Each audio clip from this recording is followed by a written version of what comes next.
Vigencia del Manifiesto del Partido Comunista en el siglo XXI. Autor: Carlos Alarcón Aliaga.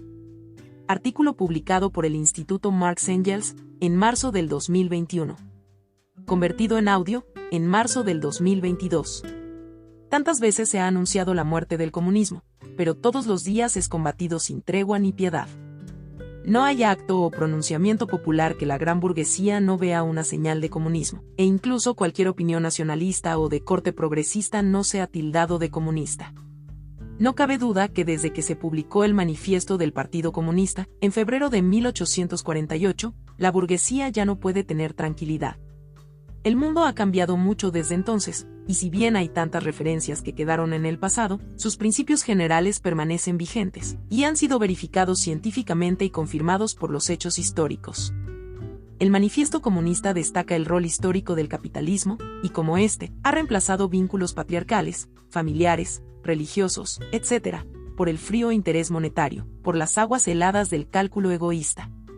Por primera vez se muestran las tendencias del capitalismo desde su nacimiento en el sistema feudal europeo, y su expansión por todo el mundo, creando el mercado mundial que hoy llamamos globalización.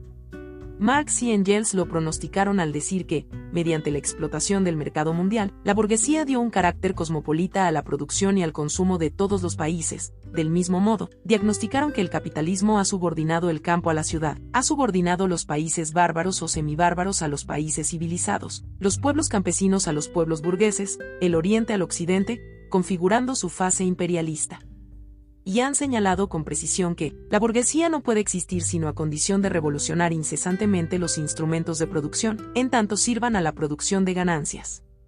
Pero el Manifiesto Comunista no solo ha señalado las tendencias económicas, sino también las políticas, al precisar que, cito, el gobierno del Estado moderno no es más que una junta que administra los negocios comunes de toda la clase burguesa. Cierro la cita.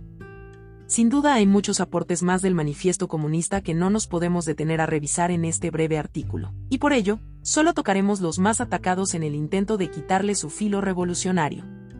Primer subtítulo: La historia hasta nuestros días es la historia de la lucha de clases. Del conjunto de todas las relaciones sociales, las relaciones de producción son las principales. Y desde que apareció la división social del trabajo entre el manual y el intelectual, y la propiedad de los medios sociales de producción, surgió la división de hombres y mujeres en dos clases fundamentales: los poseedores de los medios de producción y los desposeídos. El grupo de personas que se apropió de los medios de producción dominarán a los desposeídos haciéndoles trabajar para enriquecerse. Por eso, el manifiesto comienza diciendo que la historia es la historia de las luchas de clases. Amos y esclavos, patricios y plebeyos, señores terratenientes y siervos, maestros y oficiales. Es decir, explotadores y explotados, opresores y oprimidos se enfrentaron siempre, velada unas veces y otras en forma franca y abierta. El capitalismo no ha eliminado las contradicciones de clase, ha sustituido las viejas clases por otras, y ahora todo gira en torno de la contradicción entre capitalistas y trabajadores. Miles de veces ha sido negada y otros miles de veces ha sido confirmada por la realidad. La burguesía, al no poder ocultarlas, las acepta, pero negando su raíz en la posesión o desposesión de los medios de producción y en la posición de las personas en las relaciones sociales de producción.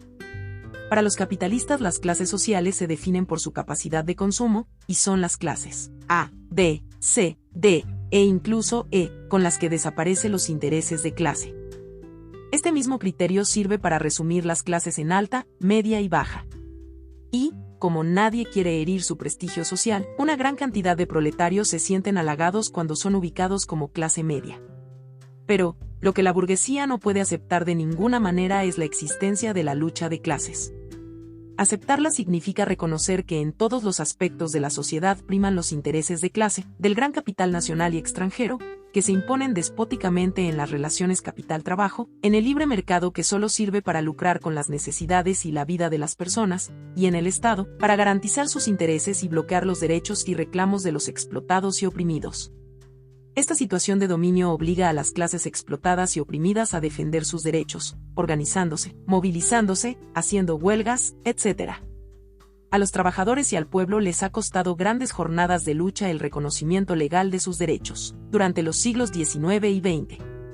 Por eso el capital imperialista ha contraatacado, para quebrar las organizaciones de los trabajadores y derrotar a la Unión Soviética. Y una vez logrado, desplegar el neoliberalismo para quitar los derechos laborales y democráticos, neutralizar los sindicatos y el derecho a la huelga, bajo la amenaza del despido del trabajo, etc. Por eso la lucha de clases es esta dominación burguesa, y existe aunque las clases oprimidas no tengan capacidad de defensa y no estén movilizándose o haciendo huelgas. La lucha de clases no es un estilo ni un método de hacer política, como afirmara ingenuamente en su momento el expresidente ecuatoriano Rafael Correa. La lucha de clases existe en la realidad social, y es una consecuencia de la división de la sociedad en propietarios y no propietarios de los medios de producción. Subtítulo: El capitalismo ha simplificado las contradicciones de clase, burgueses y proletarios. En el Manifiesto Comunista leemos, cito: Nuestra época, la época de la burguesía, se distingue, sin embargo, por haber simplificado las contradicciones de clase. Toda la sociedad va dividiéndose, cada vez más, en dos grandes campos enemigos, en dos grandes clases, que se enfrentan directamente, la burguesía y el proletariado. Cierro la cita. Estamos pues ante la tendencia más vapuleada del Manifiesto Comunista y de la teoría económica y social del marxismo. La clase obrera, nos dicen, es cada vez más minoritaria. Resulta que la burguesía, para juzgar el Manifiesto Comunista, utiliza las categorías de la ciencia burguesa, por lo que hablan un idioma diferente al de Marx. En el capital, los trabajadores asalariados son siempre la clase obrera, porque en el capitalismo la principal relación de producción es entre el capital y el trabajo asalariado, y nunca la relación capital-obrero o capital-empleado. Por ello, la clase obrera son todos los empleados, y no la simple categoría laboral que la burguesía usa en sus fábricas. Por otra parte, Marx usa la palabra obrero en su amplio significado. El obrero es el trabajador, la persona que trabaja y produce desde que apareció en la faz de la tierra. Así, señala que el trabajo humano aventaja al de los animales como el de la araña o de la abeja, porque antes de ejecutar la obra, primero lo proyecta en su mente. Cito a Marx. Al final del proceso de trabajo, brota un resultado que antes de comenzar el proceso existía ya en la mente del obrero, es decir, un resultado que tenía ya existencia ideal. El obrero no se limita a hacer cambiar de forma la materia que le brinda la naturaleza, sino que, al mismo tiempo, realiza en ella su fin. Cierro la cita. Ser obrero es ser productor, y es connatural al ser humano y está presente en toda su historia.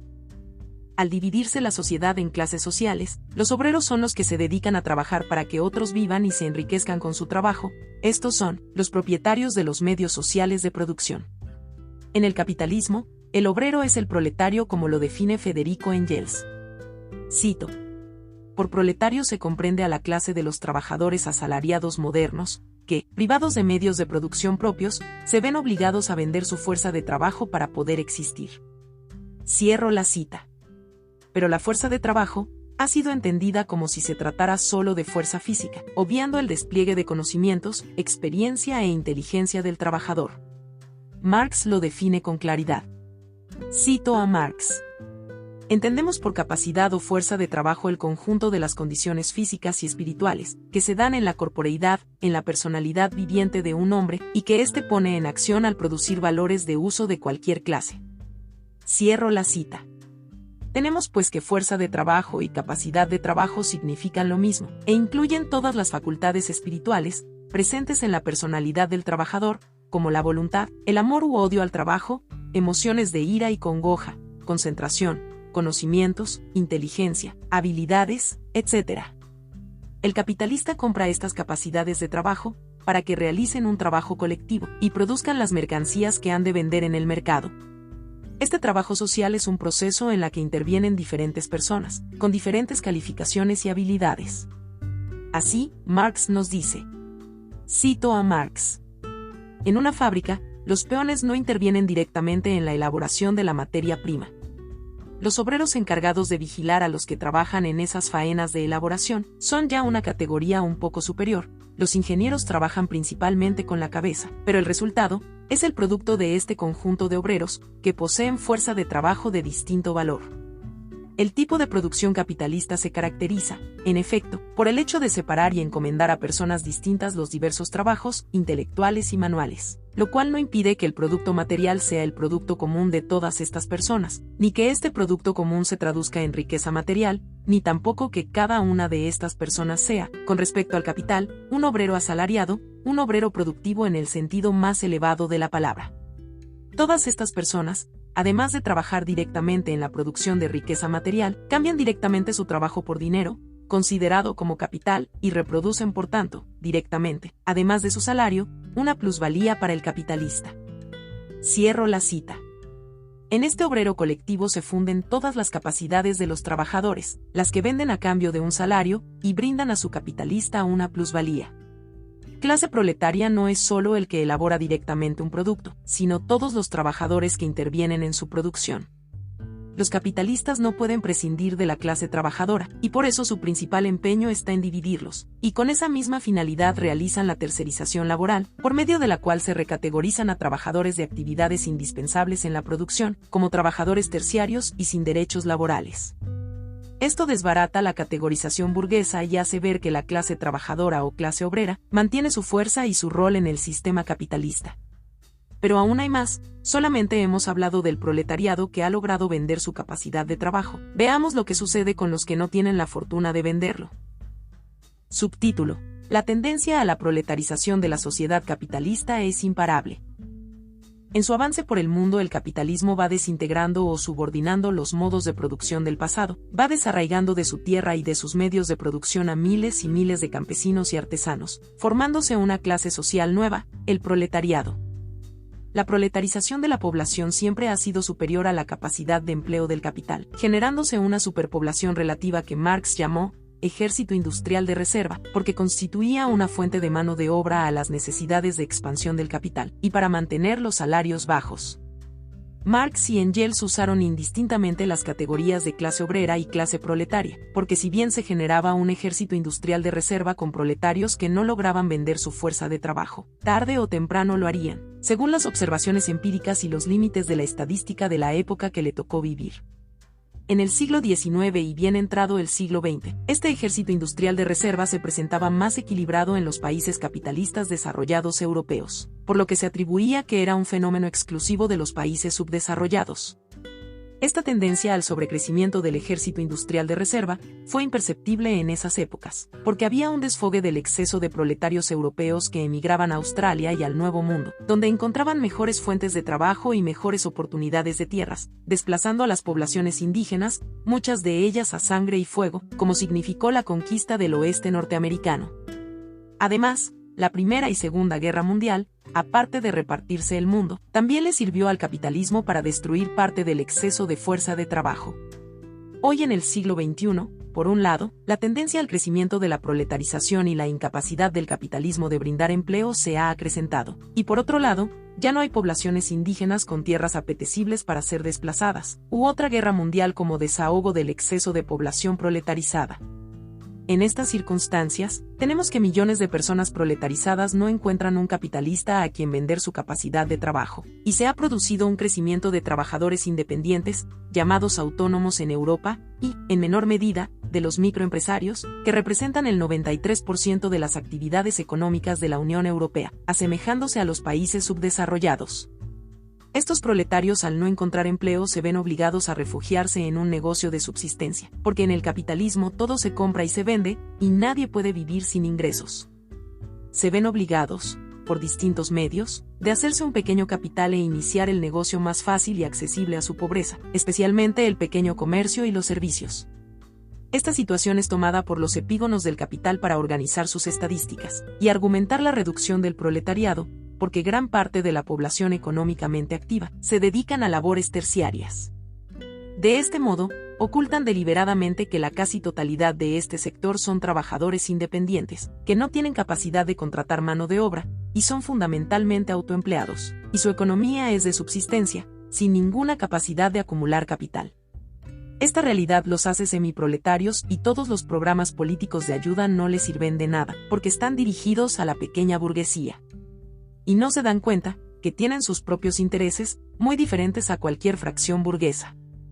los trabajadores asalariados y el semiproletariado constituyen más del 80% de la población económicamente activa de los países capitalistas, que confirman la tendencia señalada en el Manifiesto Comunista que dice, cito, toda la sociedad va dividiéndose cada vez más, en dos grandes campos enemigos, en dos grandes clases, que se enfrentan directamente, la burguesía y el proletariado. Cierro la cita.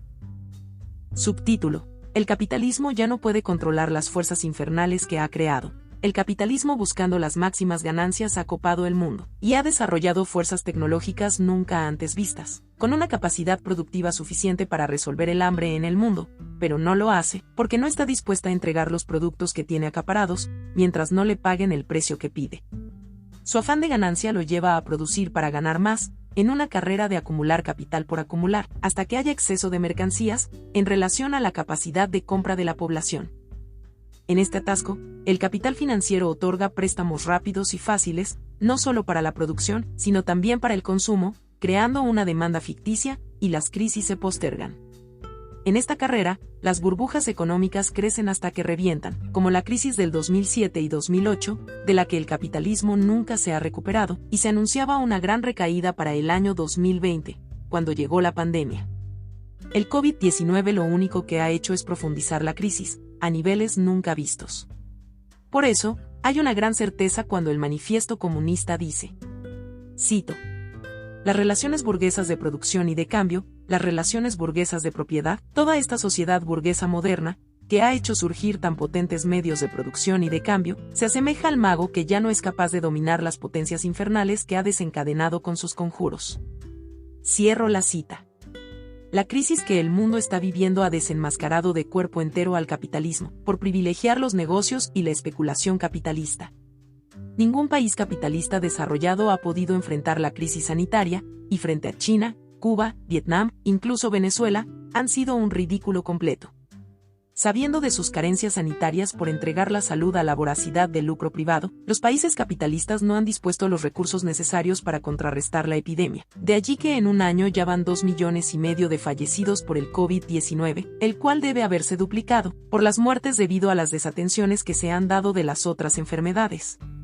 Pareciera que la burguesía está aprovechando para deshacerse del exceso de proletariado, al que nunca podría darle trabajo, pues son terroríficas las noticias que en Madrid y en New York se han dejado de atender intencionalmente los albergues de adultos mayores jubilados.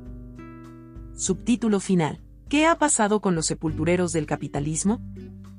La situación económica y política del mundo actual parece desdecir lo que Marx y Engels decían del proletariado en 1847. Cito: la burguesía no ha forjado solamente las armas que deben darle muerte, ha producido también los hombres que empuñarán esas armas, los obreros modernos, los proletarios.